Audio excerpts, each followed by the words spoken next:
Olá!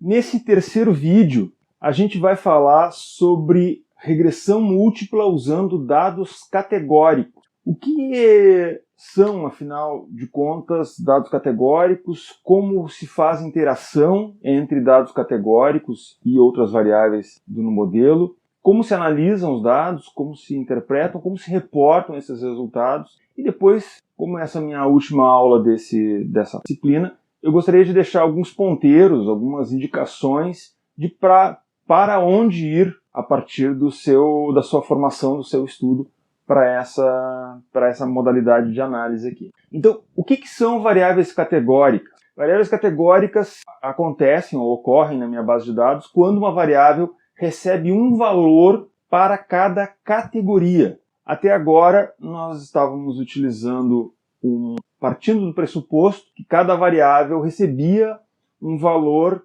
proporcional ao seu conteúdo. Por exemplo, o salário de uma pessoa, a idade, ou seja, variáveis que expressam quantidades referentes a uma quantidade de um determinado item. Como variável dependente na regressão, não é recomendável utilizar variáveis ordinais. Existem técnicas ou métodos de regressão específicos para variáveis ordinais como variáveis dependentes. Aliás, nenhuma dessas variáveis que eu estou falando aqui, das categóricas, elas podem ser utilizadas como uma variável dependente na regressão. A gente sempre está falando aqui de variáveis categóricas como variáveis independentes, ou seja, os meus X. O setor econômico em que a empresa se encontra, se é primário, secundário, terciário, a indústria, né, o nome que a economia dá para o setor em que a empresa opera, né, telecomunicações, entretenimento, hospedagem, veículos, enfim.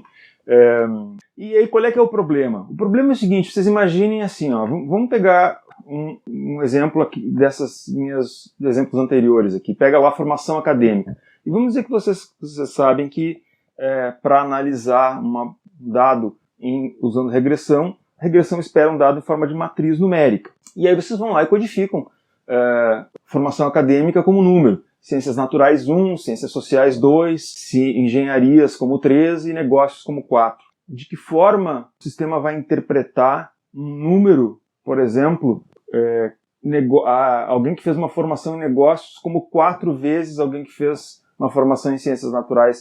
Isso para dados categóricos não faz o menor sentido. Então, a saída é recodificar as variáveis. A gente vai ver agora um exemplo, um caso específico em que a gente vai analisar um artigo em que isso é feito com duas variáveis categóricas. A gente vai ver como essas variáveis foram recodificadas para poder ser utilizadas como variáveis dependentes na regressão. Então, quando usar variáveis categóricas? Em dois casos. Um deles é muito utilizado, é teste de experimentos, inclusive o caso que nós vamos utilizar agora é com teste de experimentos, é usado para isso. Historicamente, o experimento ele é analisado com teste T, no caso de um experimento muito simples, onde, por exemplo, eu estou fazendo um pré-teste, um pós-teste no mesmo grupo, e vendo se houve alguma mudança significativa entre um e outro, teste T pareado, ou um teste T de 2 amostras, eu tenho lá um grupo de controle e um grupo de tratamento, ou mesmo análise de variância, quando eu tenho mais de 2 grupos, ou esses 2 grupos estão divididos em mais de um fator, né? Que na prática configura mais de 2 grupos. Então, a ANOVA é utilizada para isso. Quando existe interação também, a ANOVA ela consegue dar conta da interação. Então, por que usar regressão linear? Primeiro, já é provado matematicamente que a regressão linear múltipla, essa OLS, né, significa mínimos quadrados ordinários, só que a regressão substitui o teste T e a ANOVA com larga vantagem por conta dos diagnósticos. O R quadrado, os diagnósticos todos de resíduos que podem ser usados, distância de Mahalanobis, distância de Cook, DF-betas e outros. Enfim, e para estudos observacionais. A utilização em estudos observacionais, por exemplo, eu faço uma survey, né, determinada população, numa determinada amostra, uma possibilidade de utilizar é para isso. Existem situações, e eu acabei de mostrar algumas, em que as nossas variáveis independentes elas são categóricas. A gente não tem como marretear elas para elas virarem um número. Então, nessas condições, sim. A única coisa que eu recomendo aqui, e aqui vai a experiência de quem já desenhou alguma survey e já também foi chamado para analisar alguma survey e teve que dizer para a pessoa que perdeu informação aqui. Sempre que for possível utilizar dados numéricos, utilizem dados numéricos. Por exemplo, em vez de perguntar para a pessoa qual é a sua faixa de idade, né, pergunta a idade da pessoa. Ninguém tem dificuldade de colocar num questionário fechado qual é a sua idade. Então, coloca a idade, tá? Não tem problema usar a idade. Sempre que for possível, utilizem dados numéricos. Existem certas situações que mesmo que a gente tenha condições de perguntar o dado numérico, às vezes não é desejável. Um exemplo muito comum é a situação em que a gente tem que perguntar para a pessoa o salário.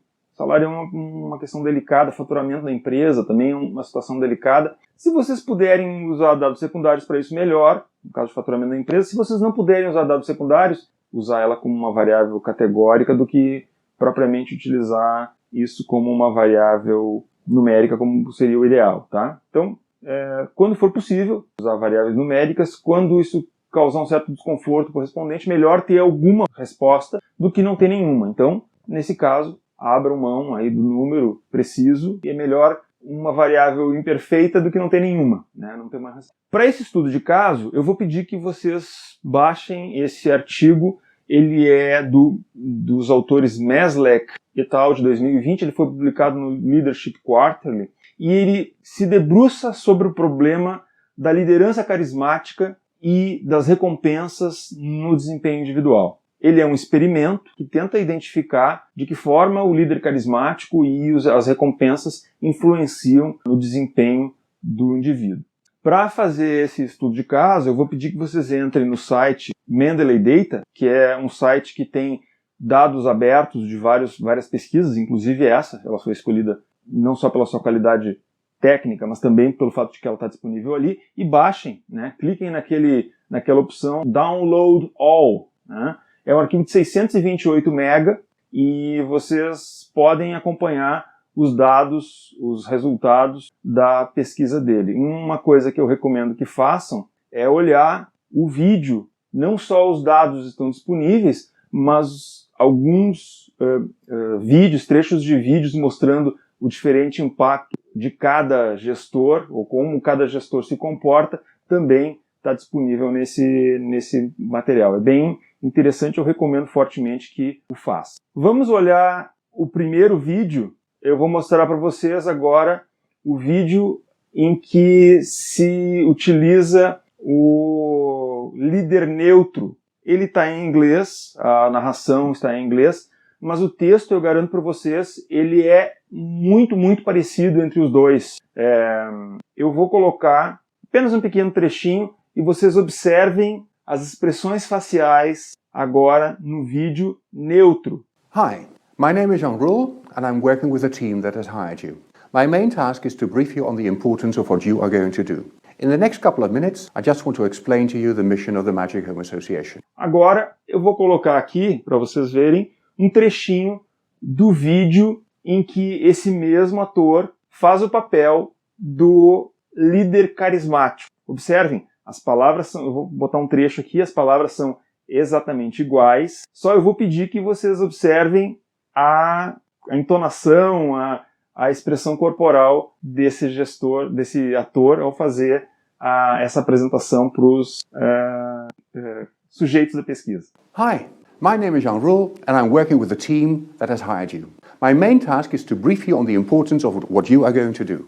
In the next couple of minutes, I just want to explain to you the mission of the Magic Home Association. Muito bem. Agora, o que nós vamos fazer nesse trabalho? Eu queria primeiro, então, um dos objetivos dessa aula, como eu disse para vocês, é como nós reportamos dados de uma regressão linear múltipla. Então, toda regressão linear múltipla tem pelo menos duas tabelas. A primeira delas é a tabela de médias, desvio padrão e correlações do estudo. Se vocês pegarem essa tabela que está aqui, mesmo que nós não tivéssemos os dados do paper publicado no Mendeley Data, nós poderíamos incluir essa tabela aqui no SPSS e rodar a regressão igual. Os dados de média, desvio padrão e correlações permitem reconstruir a análise. por exemplo, o professor Santini, que é um grande especialista em meta-análise, vai dizer para vocês que com esses dados aqui, médias, desvio padrão e correlação, vocês podem fazer uma compilação desses diferentes estudos, fazendo então uma análise mais sistematizada dessa informação. Os dados podem ser recriados. Então, como medida de reprodutibilidade do artigo, o mínimo esperado para qualquer artigo, não precisa publicar os dados no Mendeley Data, é um plus, mas é exigido, geralmente, nos artigos, esse tipo de informação. Observem aqui, tirem um tempinho agora para olhar aqui essa informação que nós estamos olhando aqui. Primeiro, então, geralmente a primeira coluna é o nome das variáveis, a segunda coluna é a das médias, a terceira coluna é desvio padrão, e depois tem um triângulo aqui embaixo, que vai revelar para vocês essa informação aqui de correlações bivariadas entre elas. Como eu mostrei para vocês no vídeo anterior, o SPSS já larga essa informação para vocês horrorosamente nas tabelas dele, mas vocês podem, a partir daquilo ali, trazer de volta aqui para dentro. Eu não conheço versões mais novas do SPSS, faz alguns anos que eu já não uso SPSS para isso, mas é possível que talvez até computacionalmente, né, exista algum mecanismo, alguma macro, alguma coisa que possa extrair do SPSS a tabela já nesse formato que a gente utiliza, né, vejam, cada variável na esquerda, essa é uma tabela no padrão APA, então cada variável aqui na esquerda recebe um número, 1, 2, 3 e tal, e lá em cima, lá adiante, lá nas correlações, em vez de repetir o nome da variável, a gente geralmente coloca um número. Vejam que tem uma linha em cima, bem em cima, uma linha embaixo, separando o cabeçalho, e depois só lá embaixo uma última linha para fechar os números, e depois informações aqui dizendo qual é o tamanho da amostra, como é que foram codificadas as variáveis, se vocês estão usando algum tipo de sigla, algum tipo de coisa, se vocês estão colocando, por exemplo, colocaram ali Firm Performance, né, dizer como é que vocês utilizaram Firm Performance, e assim por diante, tá? Então, como é que está sendo codificado? Então, observem como é que ele codificou ali. Por alguma razão estranha, que eu não sei bem qual é, 1 para homens e 2 para mulheres. A gente nunca codifica variável categórica assim. Até é bom, é interessante, porque eu já vi vários trabalhos que têm essa codificação em 1 para homens e 2 para mulheres. Isso não faz o menor sentido. O que faz sentido e o que é normalmente utilizado é codificar as variáveis categóricas como 0 ou 1. Né? Então, eu vou mostrar depois aqui no quadro como é que faz para interpretar essa informação do 0 e do 1. Tudo bem? Então, por enquanto, guardem só isso. Variável categórica, vocês cadastram ela como 0 e 1. É uma boa prática também, em vez de chamar a variável de gênero, chamar a variável de mulher, por exemplo, e colocar ali o 1 para mulher e 0 para homem. Ali, como ele botou 2 para mulher e 1 para homem, não faz muito sentido. O que nós podemos pegar aqui, por exemplo, é o fato de que a média é 1,70, ou seja, considerando que 1 é homem e 2 é mulher, tinha mais mulher do que o homem na amostra. Eu não sei quantos por cento, mas se vocês olharem ali na parte do carisma, ponto 49, o que significa? Significa que 49% das pessoas receberam o tratamento do líder carismático. Está codificado como 1 e 0, e a média é ponto 49, 49% receberam esse tipo de tratamento. Média de idade dos respondentes em torno dos 20 anos, desempenho acadêmico em torno dos 7, assim por diante, que são variáveis que eles colocaram como controle. Aquela variável de interação ali eu vou voltar a explicar quando a gente falar de interação entre variáveis. Desde já eu já adianto para vocês que aquela interação ali é a multiplicação, multiplicação matemática, né? Pega lá na coluna e cria uma coluna interação que é carisma vezes recompensa. Nós já vamos explicar isso logo, fiquem tranquilos que já chega a explicação para isso. Então nós vamos reproduzir a tabela 10 aqui no SPSS, que é a tabela descritiva, que é o que precisa ter para qualquer coisa, e vamos replicar os resultados da tabela 11, que é onde é feito efetivamente o teste da regressão.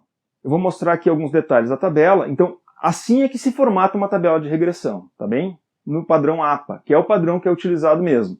Então se coloca as linhazinhas em cima e embaixo, né? Algumas notas embaixo lá falando enfim, tamanho da amostra, que tipo de coeficiente tu está utilizando, que os dados estão entre parênteses se referem a erros, aos erros padrão e assim por diante, né? Se tem uma estrelinha é P menor que 0,05, se tem 13 estrelinhas é P menor que não sei quanto, enfim, o que tu quiser colocar de informação ali, né, coloca nas notas embaixo. Então sempre embaixo da tabela vai note, OBS, a gente fala em português. E vejam, em cima, em geral, na tabela, observem lá em cima, as variáveis dependentes, ou no caso uma só, né, a variável dependente, performance individual. Cada uma daquelas colunas ali representa um modelo diferente, que seriam equivalente àqueles nossos blocos que a gente coloca na SPSS, que eu mostrei no vídeo passado. E ali algumas informações referentes às estimativas de cada uma das variáveis independentes. E no final algumas estatísticas de desempenho do modelo como um todo. R quadrado geralmente se coloca. Eu gosto de colocar também o R quadrado ajustado, o F e a mudança no F devido à interação, ou ao modelo novo que foi incorporado. Então, vamos lá. Alguns detalhes, né? No cabeçalho vocês veem que ele já fala em resultados OLS, ele tem mais de um modelo de regressão aqui. Nós vamos replicar só o OLS. Eles usam dois SLS, né, que é Two-Stage Least Squares, que é um método para trabalhar com endogenia e outras coisas. A gente não vai chegar lá. Uma outra coisa que eu gostaria de chamar a atenção é que eles usam um negócio chamado erros padrão robustos. Isso é uma técnica que trata da heterocedasticidade. Nós não vamos replicar isso porque a versão que eu tenho do SPSS não trata erros padrão robustos. Qual é que é a diferença entre uma regressão com erros padrão robustos e uma regressão normal? A que nós vamos rodar é a regressão normal. Ela vai dar exatamente, até a última vírgula, ele vai dar o valor preciso da estimativa, só que um valor menor de erro padrão. Quando a gente roda, pede erro padrão robusto, ele alarga o erro padrão. Ou seja, se ele aumenta o erro padrão em relação ao erro padrão que a gente tem na regressão normal, significa que, vocês lembram, né, o T é menor e o P é maior. Ou seja, é mais difícil, ela é mais conservadora, ela é mais difícil de considerar significativas as minhas relações. Então, para ela considerar mais significativa, usando erros padrão robustos, ela precisa ter um grau maior, vamos dizer assim, de efeito, ou um erro menor do que situações normais. Então ela corrige o problema da heterocedasticidade, ou ele se precaver, melhor falando, do problema da heterocedasticidade ao aplicar erros padrão robusto. Eu tenho um colega meu de economia que ele diz o seguinte: olha, muito dificilmente vai ter dado sem heterocedasticidade. Ele, como economista, raramente encontra nas bases dele dados sem heterocedasticidade, e ele sempre prefere usar os erros padrão robusto. Para aqueles de vocês interessados, eu vou colocar aqui em cima um card sugerindo um vídeo de um professor que faz o teste dos erros padrão robusto com o SPSS numa versão mais nova que a que eu tenho. A versão que eu tenho é a SPSS 22, ela não faz erros padrão robusto. Eu posso mostrar rapidamente para vocês como é que se faz esse cálculo utilizando um software free chamado Gretel, que ele é um software para econometria, e ele faz, né, erro padrão robusto e todo o resto que precisa saber. Então, como eu disse para vocês, ele codificou 1 como homens e 2 como mulheres, e não me perguntem por quê, né? E aí sim, carisma foi codificado corretamente, como deveria ser, 0 para liderança neutra e 1 para liderança carismática, né? O ator aquele que sorri mais para a câmera. E a recompensa foi codificada como 0 para recompensa fixa e 1 para recompensa por performance, ou seja, uma recompensa variável, de acordo com o desempenho que está executando a tarefa. Vejam, isso é um experimento. Então, eles têm como manipular os valores, manipular esses resultados, aplicando para determinados grupos, determinadas condições que a gente, no estudo observacional, jamais teria condição de fazer. E esse aqui, então, eu dei um zoom agora no meu modelo, nos modelos desse trabalho aqui, e nós vamos nos concentrar, eu botei umas linhazinhas aqui que não são APA, mas para a gente poder enxergar, e eu vou me concentrar basicamente no modelo 1 e no modelo 3. Eu vou replicar agora no SPSS o modelo 1, vou mostrar para vocês como a gente interpreta o modelo 1 a partir dos dados categóricos e a partir do modelo que ele gera. Depois eu volto aqui para a gente conversar sobre esse modelo de interação. Então vamos fazer a reprodução do modelo 1. Na verdade eu vou fazer o modelo 1 e o modelo 3 já desse paper junto. A gente vai entrar aqui no Vou ativar a lupa aqui para vocês verem um pouquinho maior o que eu estou fazendo aqui. Então a primeira coisa que a gente faz, a gente vai abrir o menu iniciar, SPSS. Cancelamos de novo, então nós vemos em arquivo, abrir, dados, Excel, e aí nós vamos abrir o LQ Leadership Study 2. Nós estamos reproduzindo o estudo 2, eles tiveram 2 estudos no paper deles, nós vamos reproduzir o estudo 2. Eu vou aqui no colar, como eu já ensinei para vocês, sempre colar, e é o estudo 2 e pronto. Tem número de variável na primeira coluna e assim por diante. Então ele vai dizer assim, ele vai deixar salvo aqui de qual banco de dados eu peguei. Lembrem, sempre gravem a sintaxe dos comandos de vocês. Por que isso? Para recuperar dados, para salvar dados, qualquer coisa. Porque vocês vão ser, mais tarde, chamados a reproduzir as informações, saber de que base de dados vocês tiraram, e tudo isso que vocês fizeram vai ajudar muito a vida de vocês depois quando vocês tiverem que fazer de novo. Então, vamos lá, eu seleciono esse cara aqui, mando tocar, e aí abro os dados todos aqui. Lembrem, ó, como eu já disse para ele que o Excel está aberto aqui, tem os dados dos... Está na primeira coluna, ele já pegou, já importou para o SPSS. Se a gente for aqui na visualização da variável, ó, vê que ele já carregou aqui corretamente os nomes das variáveis todos aqui certinho, né?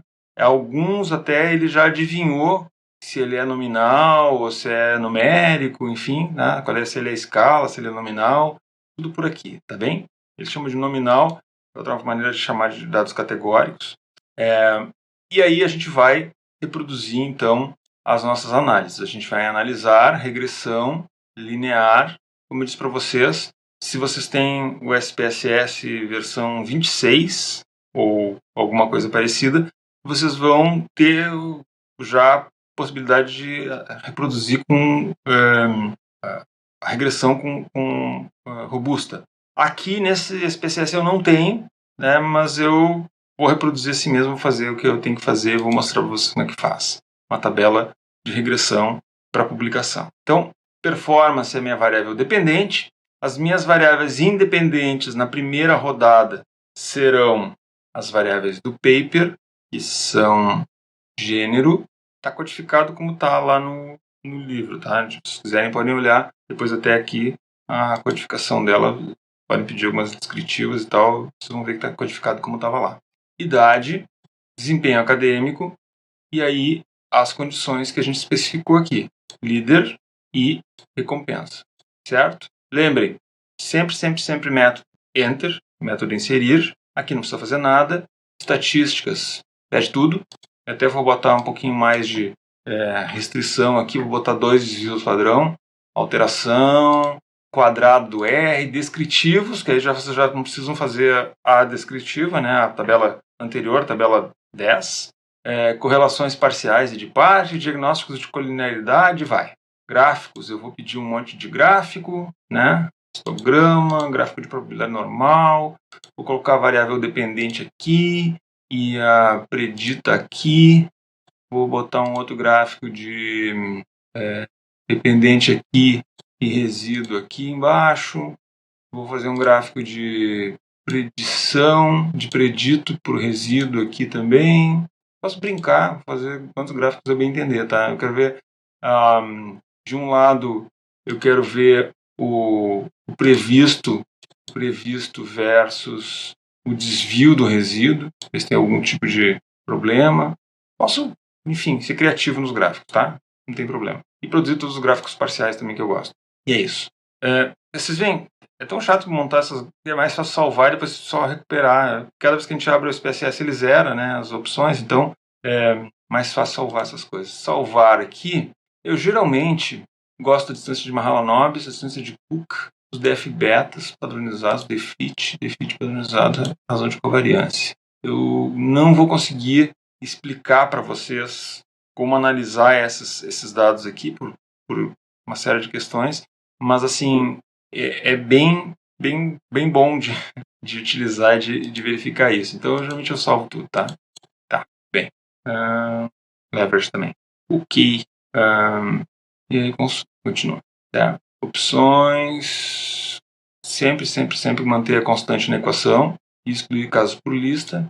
Muito dificilmente a gente faz em administração. Eu sei que em economia parece que às vezes eles fazem, removem essa condição aqui da constante, mas eu nunca vi nós particularmente usarmos isso. Bem, então, vamos colar aqui. Ah, não. Tem que fazer o outro bloco. Eu já vou deixar pronto o outro bloco que vai incluir a variável de interação na variável independente, certo? E vou dar um colar aqui. Vamos selecionar isso aqui tudo e mandar rodar.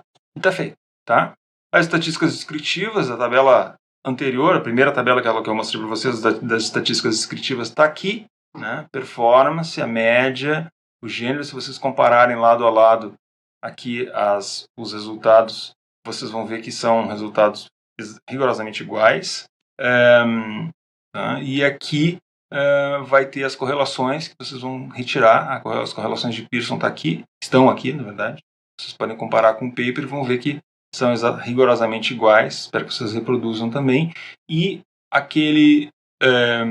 o grau de significância, aqueles asteriscos que tem na tabela, também ele tirou daqui.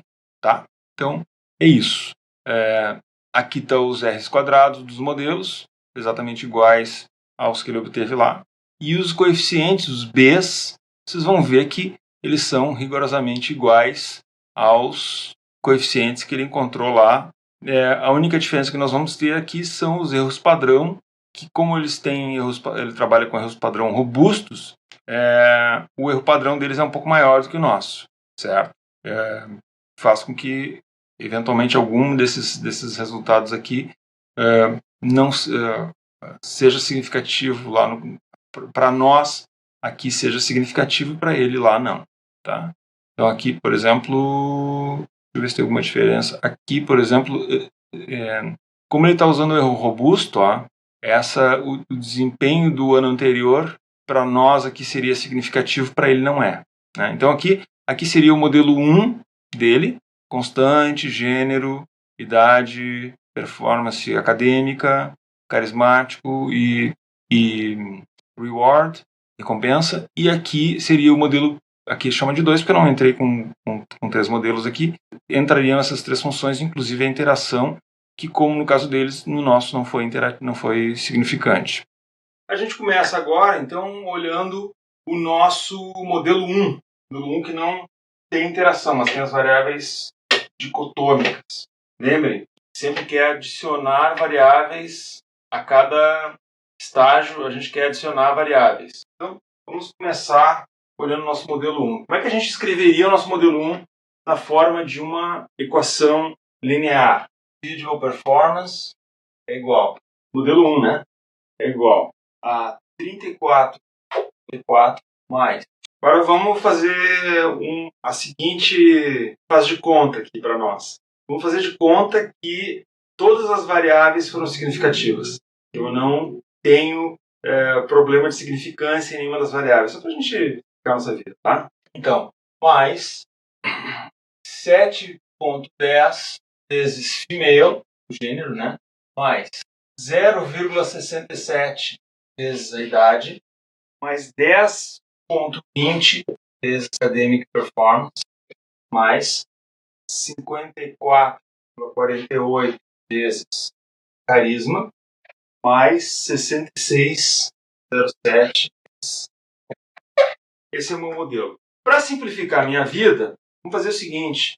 Deixa eu escrever e reescrever essas variáveis usando uma notação mais curta, porque também é o Filho de Deus, né? Então vamos fazer o seguinte. Vamos chamar o individual performance de y, que é a minha variável de resposta. Female nós vamos chamar de x1, idade nós vamos chamar de x2, performance acadêmica de x3, carisma de x4 e recompensa de x5. Facilitar a minha vida aqui, tá? Então, vamos fazer o seguinte, eu vou simular a seguinte condição. Eu vou analisar só a questão do líder carismático por enquanto. Vou deixar para falar da recompensa quando eu for falar da interação, tá? Então, vamos pensar o seguinte. Eu tenho aqui diferentes estimativas para o meu modelo aqui. Vamos simular 2 condições. A primeira condição que eu quero simular com vocês é a condição em que eu tenho um líder neutro. que vai acontecer se eu tiver um líder neutro? Eu vou dizer que meu desempenho individual é 34,34 mais 7,10 vezes x1 mais 0,67 x2 mais 10,20 x3 mais... Agora que é aí que vem, o x4. Neutro. Quando o carisma for neutro, meu x4 é igual a zero. Vocês sabem que toda e qualquer coisa multiplicada por zero, nós vamos ter aqui 54,48 vezes zero, mais 66,07 vezes x5. Isso aqui é o resultado, é o que o meu modelo prevê para as pessoas que receberam essa condição de líder neutro. Aquele vídeo que vocês viram lá do cara falando que nem eu, assim, né? Cara amarrado. Bom, nessa situação, aqui vai ser zero. O que acontece quando for um líder carismático? O meu x4 vai ser igual a 1. Né? É uma variável dicotômica. Está escrito lá na tabela, foi quando o meu líder for carismático, eu codifico lá a variável carisma como igual a 1. Né? Então, qual vai ser meu y para esses casos previsto, né? Um chapeuzinho, ficar bonito. Também um chapeuzinho. Y chapéu vai ser 34,34 mais 7,10 x1 mais 0,67 x2 mais 10,20 x3 mais 54,48 vezes 1, porque meu x4 sempre vai ser 1 nesses casos, mais 0,66,07 vezes o x5. A que conclusão a gente chega, então? Qual é a diferença entre o desempenho individual, o meu y, entre um grupo de pessoas que recebeu a condição de líder carismático e aquela que recebeu a condição de neutro? Vocês veem que aqui, se vocês fizerem a conta, vamos simular o seguinte, para ficar mais fácil de vocês verem. Dá para ver que a diferença vai ser 54,48. Eu vou pegar de novo minha supercalculadora científica e nós vamos fazer o cálculo das seguintes condições. Vamos supor que a gente vai estimar qual seria o desempenho individual caso a gente tivesse nos dois grupos uma respondente do sexo feminino, então, uma mulher de 20 anos, que é próximo da média lá, com um desempenho acadêmico de 7, que é mais ou menos a média, e vamos dizer que ela está no grupo sem recompensa proporcional à performance. Vamos dizer que ela está no grupo que está trabalhando apenas com aqui sem recompensa, com recompensa fixa, tá? Nessa condição aqui. Qual é o valor que meu modelo previria de performance individual para essa pessoa? 34,34 mais 7,10 vezes 2 mais 0,67 vezes 20 mais 10,2 vezes 7 mais 0 mais, como eu estou dizendo que ele está no grupo da recompensa fixa, o meu desempenho aqui vai ser 0 também. Meu previsto vai ser, o adicional vai ser 0. Tá bem? Fazendo essa conta aqui, a gente tem que o modelo prevê 126,24 unidades de desempenho individual. Sei lá o que é isso, tá? Tem que olhar o paper direitinho lá para ver o que é essa característica. Agora vamos fazer a conta para o outro grupo. Eu tenho a mesma condição. Eu tenho uma aluna, mulher, um sujeito, mulher, obviamente elas todas eram alunas universitárias, né? Eu tenho um sujeito que é do gênero feminino, que tem 20 anos, que tem um desempenho acadêmico 7 no ano anterior. Vamos prever qual é que é o Y chapéu dessa pessoa. 34,34 mais 7,10 vezes 2, mulher, mais 0,67. 2 mulher porque está codificado assim, tá? Se eu estimasse lá na regressão, se eu recodificasse a variável como 0 e 1, eu teria um outro valor de coeficiente lá para essa pessoa. 0,67 vezes 20, que é a idade dela, mais 10,20 vezes 7, que é o desempenho acadêmico, que a gente chutou ali. Tá? Esses valores eu estou estimando para uma persona, né? É um sujeito da minha pesquisa que eu estimo que seja tem essas características, tá? Não sei se tem mesmo, tá? Mas 54,48, porque ela está no grupo dos carismáticos, mais 0 aqui, porque eu botei ela no grupo das recompensas fixas. Isso aqui tudo vai dar 80,72. Vejam, se vocês pegarem 180,72 e subtraírem de 126,48, evidentemente vai dar 54,48. Vai dar exatamente o mesmo valor que é o coeficiente do meu carisma. Se vocês forem olhar na tabela aqui, na tabela tá no exercício, vocês vão ver que o carisma entrega para esse modelo 54,48. Então é assim que a gente interpreta os coeficientes da nossa regressão com variáveis dicotômicas, com variáveis categóricas. A gente vai olhar a estimativa dessa variável categórica e vai ver que essa é a diferença entre o grupo 0 e o grupo 1. Mesma coisa aqui, vocês poderiam fazer essa mesma conta aqui e iam ver que a diferença entre fixando todas as outras, ceteris paribus, como dizem os economistas, né? Fixando todas as outras variáveis, a diferença entre o grupo que tem recompensa fixa e o grupo que tem recompensa variável, recompensa por performance, é 66,07. Então, vejam, o que isso nos indica?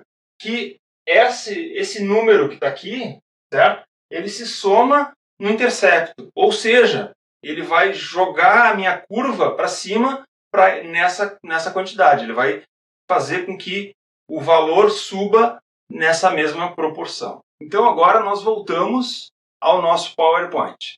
Agora é o seguinte, vamos olhar agora o modelo 3. Eu vou agora entrar de novo, voltar de novo, mostrar para vocês o SPSS, como é que funciona o modelo 3, e vou mostrar agora como é que a gente interpreta essa interação. Se vocês não têm essa variável interação, vocês querem calcular, obviamente uma dúvida que vocês possam ter é, bom, como é que eu calculo essa variável de interação? Eu vou criar uma variável de interação aqui. Ela é muito simples, como eu disse, ela é basicamente obtida a partir dos dados da tua própria base de dados. Então, tu vem aqui em transformar, calcular variável. Eu vou calcular uma variável teste aqui, variável interac. Pode botar o tipo numérico, rótulo e tudo mais, né? E aí eu vou colocar líder, carismático, vezes recompensa. E vou mandar colar, sempre colar. Sempre mando colar porque já tenho aí a minha condição de fazer os meus testes para isso, né? Então, vocês veem que é basicamente 2 comandos, compute isso aqui e execute. Por que eu faço isso? Porque depois, quando eu tiver lá 6 meses depois, 1 ano depois, quando eu receber a resposta do journal, eu vou conseguir olhar e saber o que eu fiz, como é que eu fiz essa coisa aqui. Então, se vocês pegarem esse interac aqui e comparar com a variável de interação, deixa eu botar uma do lado da outra aqui para a gente poder fazer isso, para a gente ficar com interaction e interac junto, para vocês verem qual é a diferença, que na verdade eu fiz o que tinha que fazer mesmo, a interação e o interac, basicamente elas são iguais, né? Deixa eu pegar aqui as condições. É isso, basicamente multiplicar um pelo outro, tá? Não tem mistério. Principalmente quando são variáveis categóricas, dummies, é barbadinha. É só multiplicar um pelo outro, não tem nenhuma preocupação a se fazer. Quando são variáveis numéricas, tem que tomar alguns cuidados. Na verdade, tem que centralizar a variável, tá? Então, é isso. De posse desse modelo, agora vamos voltar e analisar a regressão, aquela que eu criei. Aqui o editor de sintaxe. Vou pegar a saída. Bom, então, voltando então à vaca fria, esse aqui então é o modelo 1, aquele que nós fizemos na vez anterior, e esse aqui é o modelo 2, o modelo que faz, aqui está sendo chamado de modelo 2, mas no paper é chamado de modelo 3, modelo 2 que faz a inclusão da variável interação para computar a interação entre as duas variáveis. Aqui como lá, né, ele não foi significativo, mas observem que o coeficiente aqui e o coeficiente de todos os outros itens dessa regressão são rigorosamente iguais aos do paper, como a gente poderia esperar. Agora eu vou voltar ali e vou explicar para vocês, para o quadro, explicar para vocês como é que se interpreta, afinal de contas, essa interação aqui. E o que ela quer dizer, caso ela seja significativa, e o que quer dizer se ela não for significativa. De volta ao nosso quadro negro, vamos olhar como é que interpreta o modelo 2. Eu vou usar a mesma nomenclatura aqui, né, para o modelo 2 que usei no modelo 1. E eu, de novo, vou pedir a paciência de vocês, o carinho, o cuidado, de fazer de conta de que as nossas estimativas do modelo 3 elas são todas significativas para facilitar um pouquinho a nossa vida, né? Não vamos sofrer aqui com essa coisa toda, tá bem? Então vamos lá. Vou pegar aqui então o modelo 2. Olhando os coeficientes do modelo 2, a gente vê aqui que o y previsto para o modelo 2 é 34,05 mais 7,69 vezes o gênero, mais 0,72 vezes a idade, mais 10,48 vezes x3, mais 47,13 vezes x4, mais 58,87 x5, mais... E aí que vem o pulo do gato para entender a interação entre duas variáveis. Mas, de novo, estou fazendo de conta que ela foi significativa, tá? Ela não foi, mas vamos fazer de conta que é para vocês me entenderem aqui esse exemplo. Assim, 15,01 vezes x4 vezes x5. Ela é a multiplicação entre o x4 e o x5. Ela não é uma variável nova. Eu insiro ela no SPSS, eu insiro ela no Gretel, eu insiro ela no R, como se fosse uma variável nova. Inclusive, no caso do R, por exemplo, a gente não precisa nem inseri-la como uma variável nova. A gente simplesmente vai lá e diz, olha, eu quero estimar a interação entre a variável x1 e x2.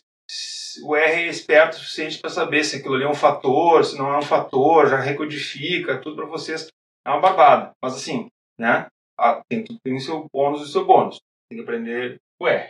Bom, então nós vamos simular aqui.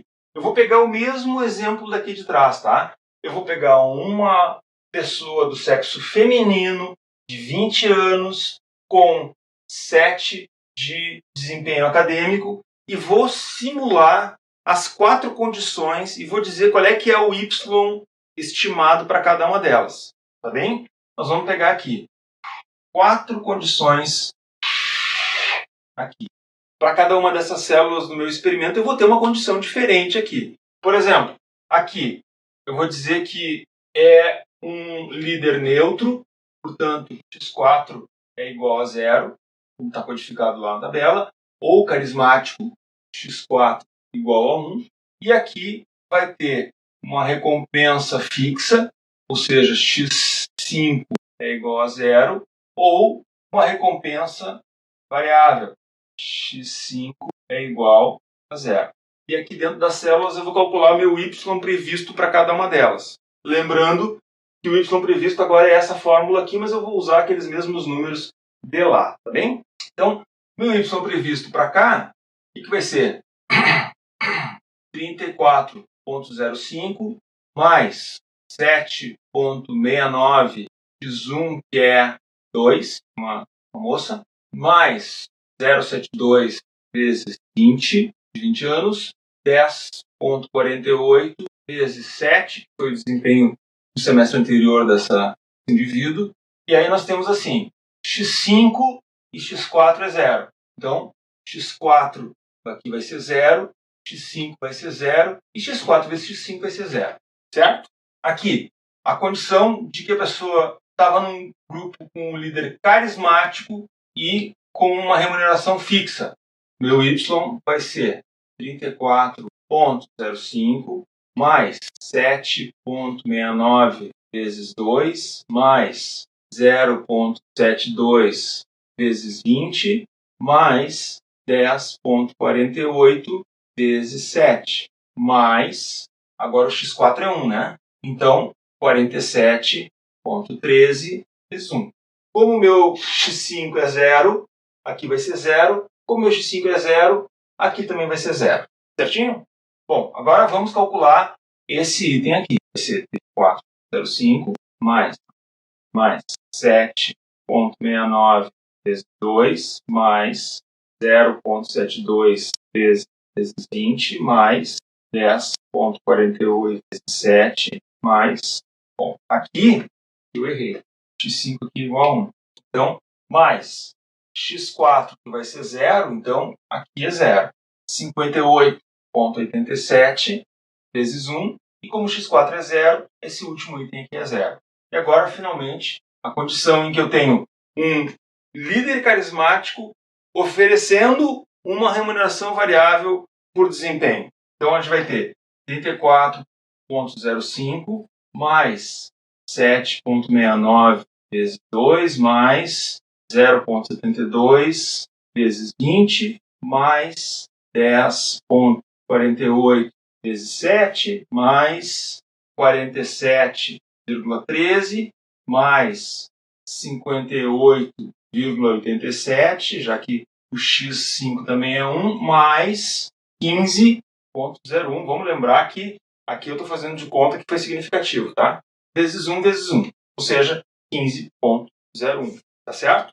Vai acontecer, então, a gente tem o cálculo dessas diferentes valores de resultado para cada uma delas.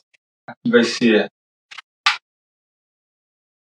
Então, isso aqui vai ser 137,19.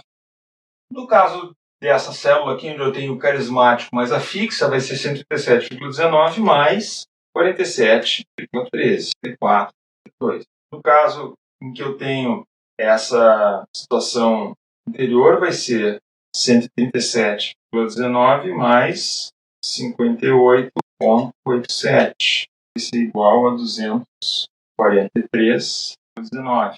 E no caso em que os dois são negativos, 57 vezes mais 7 mais 5, 30. Se vocês forem fazer essas contas, vão ver que vai dar diferença, né, entre os diferentes grupos. Bem, essa é a base para se fazer esse gráfico que nós vamos olhar aqui em cima. Ó. Esse é como se faz um gráfico de interação entre duas variáveis dicotômicas. Então vocês veem que na esquerda ali do gráfico, vocês vão ter a condição de recompensa zero, ou seja, não é que seja recompensa zero, mas é recompensa fixa, né? Nessa situação de recompensa fixa, vocês veem que quando a recompensa é fixa e o líder não é carismático, ou seja, a linha azul, é a condição mais baixa de desempenho esperado das minhas equipes. Quando a condição muda de, mesmo não sendo um líder carismático, sendo um líder neutro, a condição muda por performance, aumenta o desempenho individual das pessoas, como era de se esperar. Bom, agora, quando a gente tem um líder carismático, vocês veem que aumenta não só, se fosse significativo aqui, tá? Aumentaria não só a altura da curva, como a gente já tinha visto no modelo 1, não aumenta não só a altura da curva, mas aumenta também a inclinação da reta. A interpretação seria essa, né? Se fosse significativo esse resultado aqui, essa estimativa, esse líder seria capaz de arrancar mais desempenho dos seus subordinados ao oferecer uma remuneração por desempenho, uma recompensa por desempenho, ao invés de oferecer uma recompensa fixa para a tarefa. Assim que a gente interpreta, então, a interação entre duas variáveis. Elas não só são diferentes, não só promovem uma diferença na média do desempenho, mas elas promovem também uma diferença. Vocês veem aqui que ela vai aumentando, que vai vai se afastando aqui, as duas vão se afastando, ela vai promovendo um aumento na mudança que uma determinada variável oferece na variável dependente. Por exemplo, recompensa e performance. Se esse resultado fosse significativo, a relação positiva entre recompensa e performance seria muito maior para líderes carismáticos. O que não se confirmou no caso desse paper especificamente, né? O que a gente viu nesse paper é que a interação não é significativa. O que acontece é que os dois efeitos parecem ser independentes, eles não parecem interagir entre si. O líder carismático não consegue arrancar mais dos seus, proporcionalmente, né? Ele tira mais, mas ele tira mais independente, são duas coisas independentes, são dois fenômenos independentes. Ele consegue mais por ser carismático e ele consegue mais oferecendo valores de recompensa, de remuneração variável, mas ele não é por causa disso que ele vai ganhar mais. Se ele não fosse carismático, ele também experimentaria esse mesmo ganho de desempenho dos seus subordinados. Tá certo? Então agora a gente volta lá de novo, mais uma vez, para o nosso PowerPoint para fazer um fechamento. Resumindo, então, variáveis independentes categóricas, para fazer um sumário disso que eu coloquei aqui. Primeira coisa, codificar sempre como 0 e 1. A minha dica é colocar sempre o nome da variável para ficar mais fácil de interpretar com uma condição 1. No caso, mulher, carismático, recompensa, performance, enfim, o nome que vocês quiserem dar, mas que fique claro o que significa o 1, né? Não seja gênero, porque a gente não sabe como é que está codificado, fica difícil de interpretar, de raciocinar a respeito, como eu mostrei aqui. Terceiro, nunca me perguntar por que nesse paper o gênero foi codificado como 1 e 2, se eles codificaram as outras condições todas como 0 e 1. Não sei, não me perguntem. Aí então, o coeficiente da condição 1 indica a diferença de médias entre a condição 1 e a condição 0. Isso é útil principalmente em situações em que eu estou testando experimentos, que eu quero saber, por exemplo, se houve diferença significativa na minha variável de resposta entre meu grupo 1 e meu grupo 0. O teste de hipótese no experimento se dá ali, no coeficiente daquele determinado indicador. As variáveis codificadas dessa maneira, elas podem ser chamadas de várias formas na literatura, elas podem ser chamadas de variáveis dicotômicas, vocês podem encontrar elas como variáveis indicadores ou indicator variables, e em inglês é muito comum chamar de dummy variables. Basicamente é isso que são essas variáveis, 0 e 1, e elas codificam dessa maneira. O que é a interação? A interação, vejam, só para a gente recapitular, a estimativa do coeficiente da condição 1 indica a diferença de médias entre a condição 1 e a condição 0, mas ela não informa para a gente de que forma essas duas variáveis interagem. Então, a interação, ela aponta a mudança da inclinação na outra variável em relação à minha variável de interesse. O que é a interação? É como as duas variáveis se interagem na formação do fenômeno. Em outras palavras, uma interação entre duas variáveis indica quanto uma variável modera a relação entre a outra variável independente e a variável dependente. Eu já mostrei para vocês esse gráfico aqui. A curva de baixo do líder neutro é menor do que a curva do carismático. Se aquela interação, se o coeficiente da interação fosse significativo, significaria que o ângulo efetivamente é maior do que só a média. Então a gente sabe que a média é maior, o gestor carismático ele tem uma média maior de resposta dos seus subordinados, da mesma forma que uma recompensa por performance gera uma resposta melhor dos seus subordinados, mas não existe uma interação entre essas duas coisas. O líder carismático não arranca mais melhoria pela forma de recompensa. Seria essa maneira de fazer.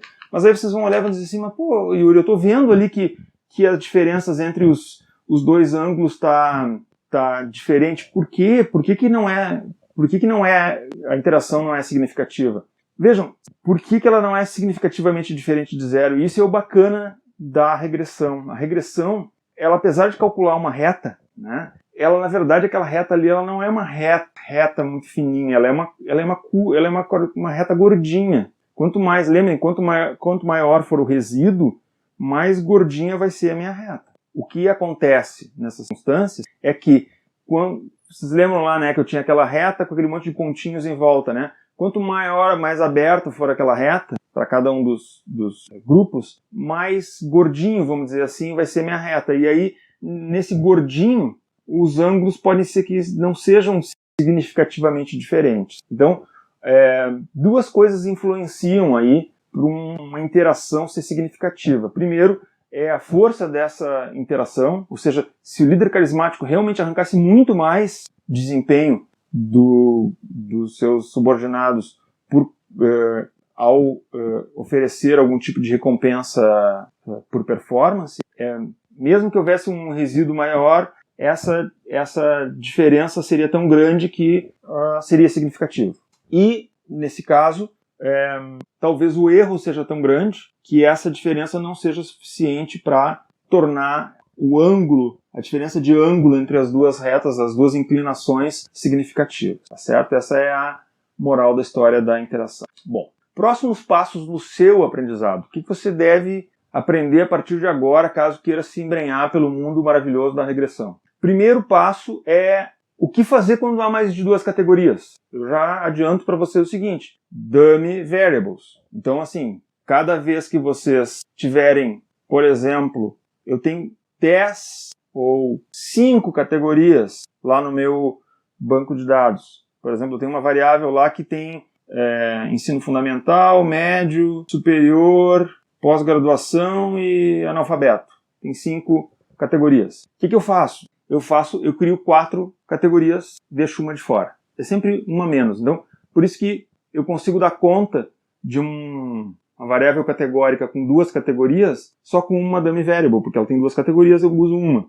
Mas se eu tiver 3 categorias, eu preciso de 2. Se eu tiver 4 categorias, eu preciso de 3, e assim por diante. É sempre uma menos. Então eu vou fazer todas elas, e todas elas vão apontar a diferença entre essa categoria que eu incluí e a que eu omiti. Então, por exemplo, se eu tiver 5 categorias, fundamental, médio, superior e pós-graduação e analfabeto, e eu decidir que o analfabeto vai ser aquele que eu não vou incluir na minha base ou na minha análise, eu vou cadastrar só as outras 4 como variáveis indicadoras, o coeficiente de cada uma delas vai ser a diferença de médias entre essa variável e a que está sendo omitida. É assim que se interpreta. Deixem para adiante, estudem bem.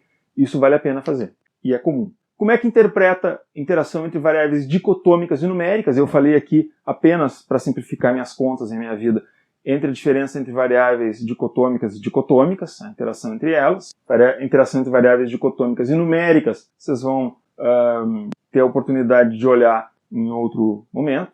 E como interpretar a interação entre variáveis numéricas e uma variável numérica e uma outra variável numérica.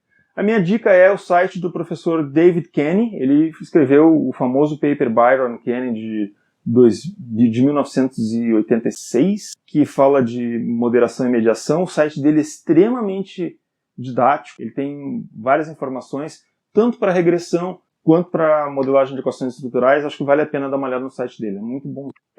Um outro problema a olhar são, assim, entender mais profundamente esses problemas de heterocedasticidade, supressão e outros problemas que acontecem e os seus remédios, né? Vamos lembrar, heterocedasticidade é um problema que acontece nos meus dados, que eles devolvem, vamos dizer assim, no resíduo algum tipo de não conformidade, né? Então, entender claramente o que a gente faz com isso. No caso da heterocedasticidade, é simples, tratar casos muito fora do comum, né, casos muito preocupantes, ou mais comum é usar os erros robustos. E no caso de supressão, é olhar os fatores de inflação de variância, ver se não tem nenhuma variável que é 2 variáveis independentes que são muito fortemente correlacionadas, que possam ser, eventualmente, estar gerando uma supressão, e os remédios que isso pode acarretar. Então, esses problemas é legal entender a fundo para quem vai adiante, né? Uma outra coisa super legal, mas que eu não vou falar aqui nessa sessão, é sobre efeitos quadráticos. Eu acho esses efeitos extremamente importantes na área da gestão, porque até agora a gente assumiu que mais é melhor. E aí existe um efeito que é chamado na literatura de too much of a good thing. Muito de uma coisa boa. A diferença entre o remédio e o veneno é a dose. Então, os efeitos quadráticos capturam isso. Se vocês lembrarem lá do seu ensino médio, tal, a função quadrática, ela é uma parábola. Ela pode ser assim, sobe e desce, ou ela pode ser assim, desce e depois sobe. Então, o que a gente faz quando a gente estima um efeito quadrático? Né? Em vez de botar assim só x, a gente elevar o x ao quadrado e botar lá dentro da regressão. A gente está introduzindo no modelo uma não linearidade numa regressão linear, que é um troço super interessante. Tem que tomar algum cuidado para aplicar isso. Se eu tivesse tempo, eu mostraria para vocês como é que faz. Mas é super legal, porque eu consigo capturar situações em que eu tenho um ponto de ótimo ou um ponto de baixa e depois melhora. Vou dar um exemplo. Olha, eu tenho lá uma situação em que quanto mais incentivo eu dou para os meus funcionários, mais desempenho eles têm. Mas depois que eu passo dessa quantidade de incentivo, eu tenho alguma coisa mais adiante, eu vou decaindo na satisfação deles. Ou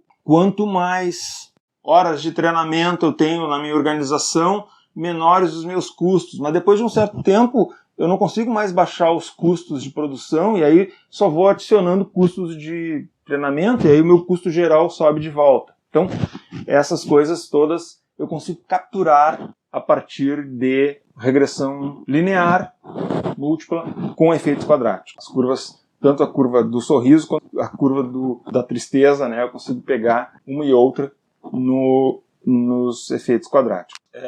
Um outro ponto interessante de observar é a regressão usando logaritmos. Os logaritmos eles têm propriedades matemáticas muito interessantes.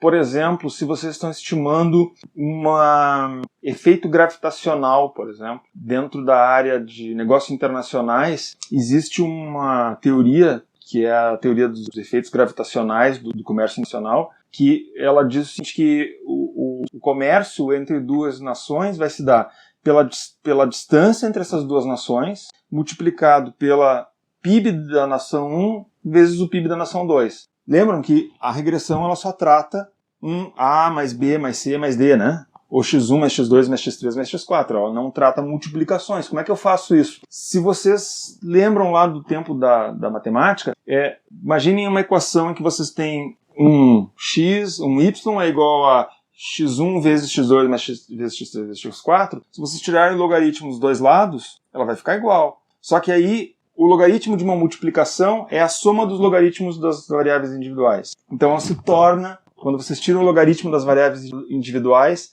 vocês tornam uma propriedade, um fenômeno que antigamente se multiplicaria por um fenômeno que agora se soma. Então ela gera a possibilidade, ela abre a possibilidade de vocês testarem com regressão linear fenômenos que não se comportam linearmente. Então, a regressão ela é super poderosa. A gente consegue avançar com ela e o bacana da regressão é que ela consegue dar conta de coisas que à medida que a gente vai avançando e vai aprendendo um pouco mais sobre a regressão e vai vendo exemplos, coisas diferentes que se fazendo e vai entendendo a lógica por trás, a gente vai aprendendo também a quebrar problemas novos, a resolver problemas a partir da regressão. Um outro uso com logaritmos também é para corrigir distorções distributivas, adicionais dos dados. O que é isso? Vocês imaginem, por exemplo, que eu estou trabalhando com salários, ou que eu estou trabalhando com PIB. Nessas circunstâncias, a disparidade de salários entre pessoas na minha amostra provavelmente é muito grande. Tem gente ganhando muito mais, alguns ganhando muito mais do que outros. Se vocês vão olhar a distribuição, ela tem uma distribuição toda torta, parece uma distribuição esquisita, ela não fica normal. Se vocês quiserem normalizar esses dados, uma maneira é tirar o logaritmo do salário, do PIB do país, dos países que vocês estão trabalhando, enfim, que ele vai dar uma corrigida nesse valor, ele vai ficar com uma carinha mais bonita. Faturamento de empresas. Isso tudo que eu ensinei até agora trata de variáveis dependentes numéricas. Eu já falei de como a gente trata de variáveis independentes não numéricas. Mas como é que eu falo quando eu tenho uma variável dependente não numérica? Por exemplo, a empresa fechou ou não fechou. Ou um determinado indivíduo comprou ou não comprou um produto. Ou um determinado indivíduo se demitiu ou não se demitiu da empresa. Digamos que eu quero criar um modelo, por exemplo, de previsão de demissão, que faz com que a pessoa se demita. Então, não tem como fazer isso com regressão linear múltipla. Então, existem modelos para decisões discretas. O modelo mais simples é a regressão logística, que trata com duas decisões, sim ou não. Comprei ou não comprei, morri ou não morri, faliu ou não faliu. E ela é bastante utilizada, mas existem também modelos de regressão que tratam de variáveis de resposta ordinais. Vocês querem prever, por exemplo, olha, o que explica as escolhas profissionais, as escolhas acadêmicas, a que ponto a pessoa progrediu na sua carreira acadêmica. Então vocês têm lá aquelas categorias, né? Foi até o fundamental, ele foi até o médio, ele foi até o superior, ele foi até a pós-graduação. Vocês têm uma série de outros fatores que explicam isso. Vocês não têm como resolver isso com regressão. Vocês vão precisar de métodos específicos para tratar variáveis ordinais. Existem alguns. Uma vez entendendo regressão linear normal, abre a porta de vocês para entender esses modelos estimadores que permitem que vocês entendam e expliquem e criem modelos para explicar decisões discretas. Um outro problema sério a se tratar é o problema da endogenia. Esse aí também é um problemaço que vocês vão encontrar em vários dados, inclusive esse paper que a gente está usando, ele fala bastante sobre a questão da endogenia, ele insere várias técnicas para tratar a questão da endogenia, e ele mostra, inclusive, o que acontece quando a gente desconsidera a endogenia. Tá?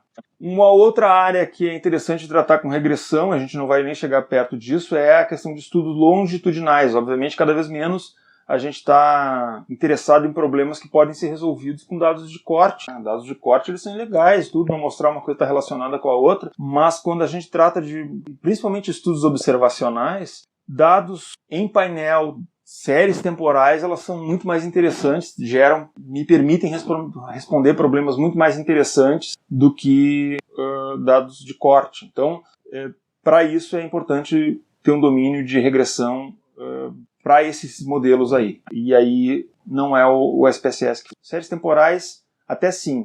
Painel talvez um dia no futuro, né? Mas hoje não. E aí a pergunta, tem tudo isso de graça? Tem. Olha lá nesse site do Lee Adkins, ele tem um PDF que ele explica como é que faz isso com o Gretl, que é um software gratuito. Vocês podem fazer perfeitamente. Todas essas coisas que tem aqui em cima, tudo isso que tem aqui em cima, que eu falei aqui, dá para fazer no Gretl de graça. Precisar instalar software caríssimo, computador, enfim, ou usar algum tipo de refúgio escuso para fazer sua pesquisa. Acho que a gente está num momento hoje que é perfeitamente possível usar um software gratuito e de boa qualidade. Tanto o Gretl para a parte de dados econométricos, quanto o R para análise de dados psicométricos, funciona muito bem com a interface gráfica. Hoje já existem interfaces gráficas muito boas, muito maduras para os dois softwares, funcionam perfeitamente bem e é perfeitamente possível se utilizar esses softwares para fazer as análises aí. Então, hoje a pessoa não necessita mais de coisa. É claro que se a gente quer um software que seja fácil de usar e aí é melhor comprar, por exemplo, um Stata, um software que faz tudo isso que nós já falamos e não é tão caro quanto o SPSS, tem uma interface boa também. Eu acho que o SPSS é um bom software para começar, um software para terminar a tua carreira com ele. De qualquer forma, é um começo, ele funciona bem, dá para usar, não vai te dar nenhum valor errado, mas a maior parte dos pesquisadores que eu conheço acaba por abandonar o SPSS em algum ponto da sua carreira porque ele entende que o SPSS ele é muito bom, muito bacana, mas ele apresenta limite para evitar.